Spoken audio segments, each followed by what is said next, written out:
bi nuy daal di dëgmal ci saaku teefu li nga xam ne nag moo di nguur gi pour rek mu bañ a nëbb déclaration politique bu Ousmane Sonko tey ji lan nga mën xaar ci rapport Cour des comptes bi nga xam ni ñi ngi koy xaarandi fi ak ay fan di fàttali aussi jamono yi la ci ginnaaw bi nguur gi doon def li nga xam nag moo di état des lieux ñoom it dikk nañu ci anam bi nga xam ni moom nañu fekkee li nga xam ne nag moo di kees gi ak nguur gi fi nekkoon.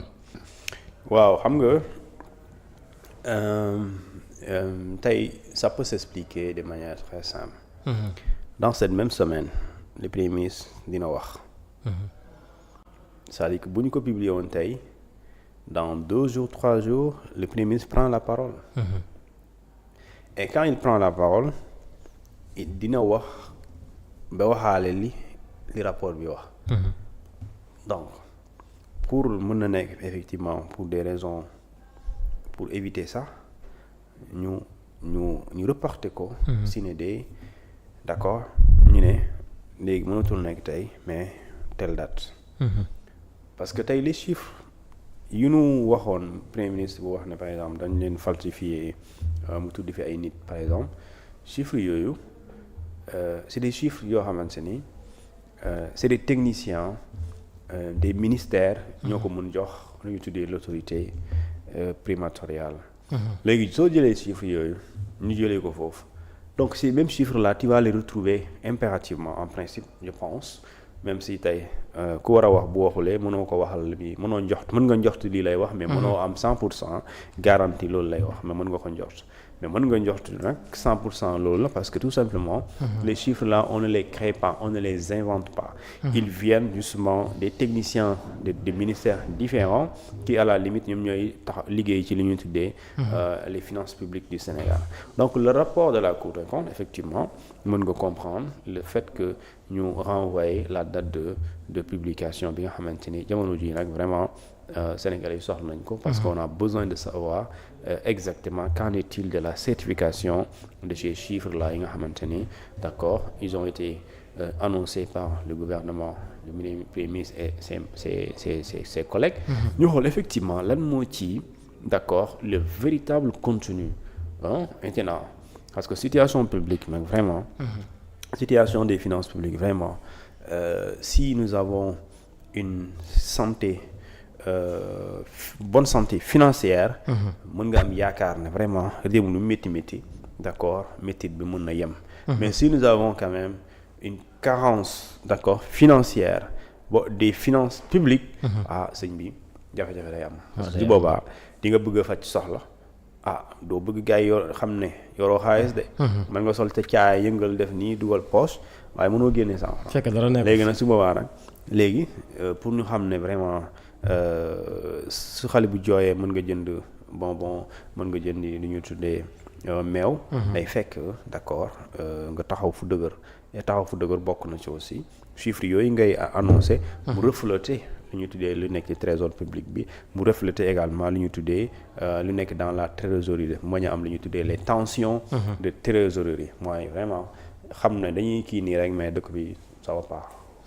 donc si boobu le rapport aussi bu ñu ko publier mën nga xaar peut-être li nga xam ne nag moo di Cour des comptes confirmer kàddu yi nga xam ne le premier ministre yëkkati woon na ko. mun na nekk effectivement parce que nee naa la premier ministre moom c'est comme tey ministre buy def comment on appelle ça encore buy def bu waree dem présenter le budget de son ministère mais il demande aux techniciens du ministère ñu préparer ko un document boo xamante ni dafay tënk lu muy soxla en termes de dépenses en termes justement de budget de répartition des fonds ñu tuddee ko le budget de fonctionnement c'est-à-dire que seen document yi soo xoolee diñ ko ci bind dañuy bind budget de fonctionnement ministère nangam ministère de la santé nangam de la prévention médicale xam nañu koy tuddee dañ lay defal budget de fonctionnement d'accord ñu defal le budget d'investissement léegi ñu dajale loolu c'est des techniciens qui le font des techniciens des ministères léegi s'il s'agit justement du budget de l'État du Sénégal le ministre des Finances dafay cumuler l'ensemble des budgets sectoriels pour ne pas dire des départements ministériels mu dajale ko pour mu ne budget bi moo ngi toll ci 7 000 milliards wala 6 000 milliards loolu moo nekk le budget global de l'État léegi nag y a des budgets quand même sectoriels ou bien des budgets ministériels. Ministère à 100 milliards, l'autre ministère à 500 milliards, l'autre ministère à 50 milliards. Effectivement boo ko dajalee mu nekk lu rëy. léegi nag loolu chiffres yooyu du chiffre yooyu inventé du cuut moo la koy jox. c'est des techniciens des différents ministères ñoo la koy jox.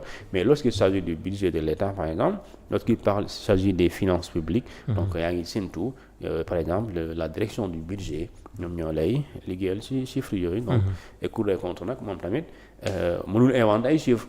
pour mu am ay chiffres yu mën a tëgg def ko ci rapport dafay consulter justement les archives. dafay consulter les documentations yooyu bon pour dire que état mooy laaj état mooy wax. exactement alors Thione nu àddu ci leneen muy communiqué bi nga xam ni moom bàyyi ko fële ci agence d'assistance à la sécurité de proximité nu gën nga xam ci ASP kii di capitaine Touré daal di koy jiite. Communiqué bi ngi si xamale une vidéo virale circulant sur les réseaux sociaux montrant un assistant à la sécurité de proximité ASP remettre des documents à un conducteur moyennant de l'argent portant par la note de service numéro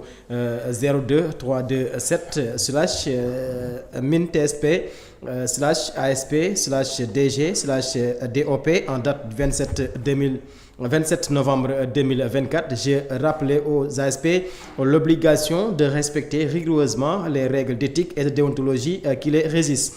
Pour l'heure, le lieu et la date des faits incriminés restent à déterminer, mais une enquête est ouverte par le service du contrôle interne de l'ASP pour élucider cette affaire. À l'issue de l'enquête, les mesures appropriées seront prises par la direction générale. mu nekk communiqué bi nga xam ni moom la agence d'assistance à la sécurité de proximité nu gën ko xam ci ASP daal di génne moom capitaine Touré daal di koy jiite di ñu xamal ni wala di dikk ci benn vidéo boo xam ni daanaka fan yi ñëpp a gis doon ko muy circuler ci réseaux sociaux yi am benn ASP bu doon jël ay documents ci benn oto waaye tamit bu mu koy jébbal ki nga xam nag moo di chauffeur bi daanaka génn na si benn billet 1000 francs moom nag xamal na ni ci biir document xamagun exactement mbir mi fan la ak nan la demee waaye daal nañ si ubbi li nga xam ne nag moo di ab l'enquête boobu lu mu daal di wax rek dinañ jël li nga xam ne nag moo di ay mesures waaye tamit di fàttali note de service bi nga xam ni nag le 27 novembre bi daal di génnee dina xamal ni carrément ASP yi ñoom amatuñu droit di contrôler li nga xam ne nag moo di oto yi cuun tey nan nga mën jàngatee communiqué bi nga xam ni moom la agence d'assistance à la sécurité de proximité daal di génnee pour rek ubbi ab l'enquête ci vidéo bi nga xam ni daanaka Sénégal yëpp gis nañ ko muy circuler ci réseau yi.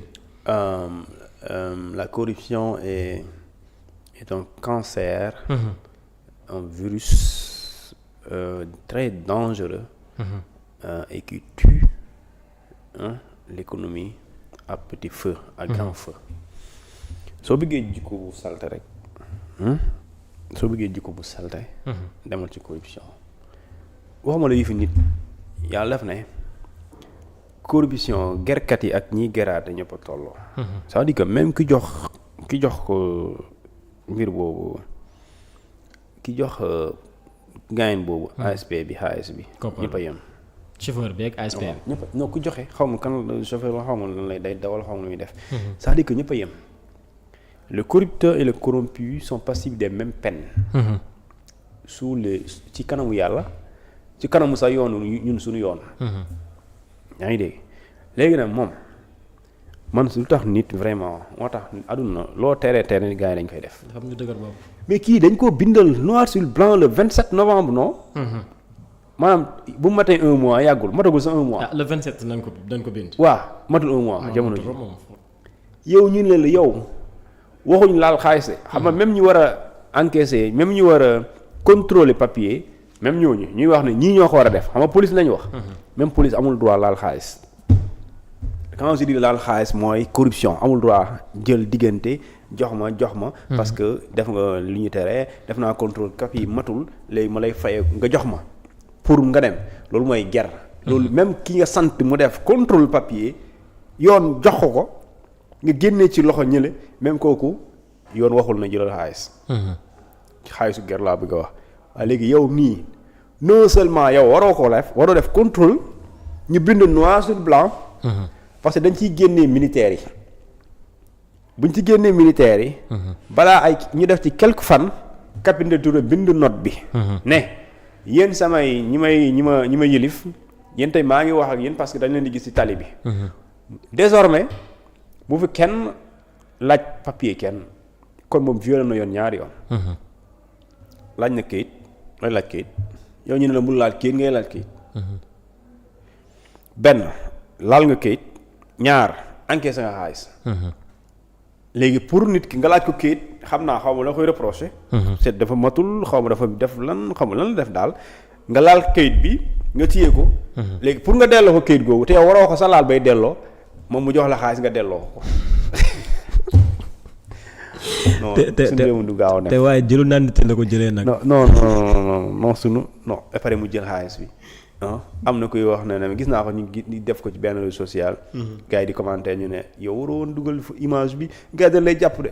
waaye yow jàpp lan. c'est terrible quand même. c'est terrible vraiment. mais quand même dafa am ñoo xam ne du ñu dégg. waaye léegi kooku suñu defee enquête ba découvrir ko ñu jàpp ko. ñu sanctionné que administrativement xam naa bon mën nañu am lu ñu tuddee une application bienveillante. mais si on poursuit le truc il sera. Transmis devant un tribunal. mais gëm naa par exemple mën nañ ko def sanction administrative. mais sanction administrative mënoon na ñàkk parce que bu la sanctionné administrativement maanaam ñu def la mise à pied xaw ma mise à pied. léegi su boobaa looy def tu vas rester pendant combien de jours tu vas pas bosser. wala ñu def la sanction boo nekkoon fii ñu ne la léegi defal fee bu dee da nga amoon grade ñu ne la dañ lay rétrograder ci lan ci 1000 francs quoi. li 1000 francs bon xam naa bëri na wala bëriwul. waaye même bu dee 100 francs dafa aram. c'est illégal. léegi nag surtout ni nga koy amee dafa ñaaw. léegi imaginons léegi ni nga jëlee kooku boo racketee boo jëlee 10 ñaata la. am na 10 000. 10 000 li taxaw na léegi boo jëlee 20 ñaata. kon kay xam naa ku sañ def loolu day naan yàlla na borom moto yi di jaar fii rek. yàlla na borom oto yi yorum kayit yàlla na fi jaar rek léegi bu ñu jaaree 50 mais loolu non ñu bàyyi caaxaan. nañu bàyyi caaxaan il faut ñu am police de la police nag.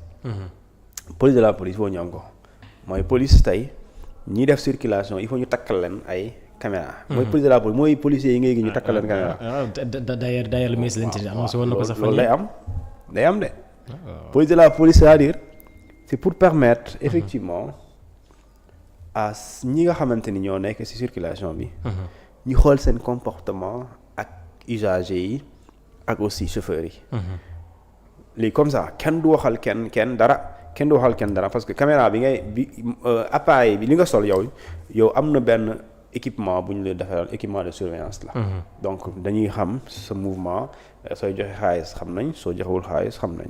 et loolu su boobaa vraiment dafay am solo léegi nag waa ji vraiment nit daal dafa dëgër bopp. waa ji kay dafay sa kilifa bind ministre ba la génne moom ay nitam. ne la yéen militaire bu kenn jëlaat yeneen papier. am kon waxatuñu ay bul jël xaalis de. wallaay bul jëlaat papier xam nga ko amul droit jël papier moom. bul xalaat sax di jéem a laal xaalis parce que waroo sax laal. mais waroo am fit di laal xaalis mais bon. c'est la vie. pendant que les autres veulent faire bien d'autres font le contraire. gars yi dañoo am ñu dëgër fit de. mais waa ji ni mu roccee 1000 francs man loolu laa mënta muñ quoi. waaw te am na ñoo xam ne boo leen ko waxalee dañ lay porter plainte. amul mais fan yii la aussi Guy Marius Sagna defoon na genre déclaration yi li nga xam ne aussi moom mooy le ministre de l'Intérieur aussi dina xamal dina si ubbi ab enquête donc.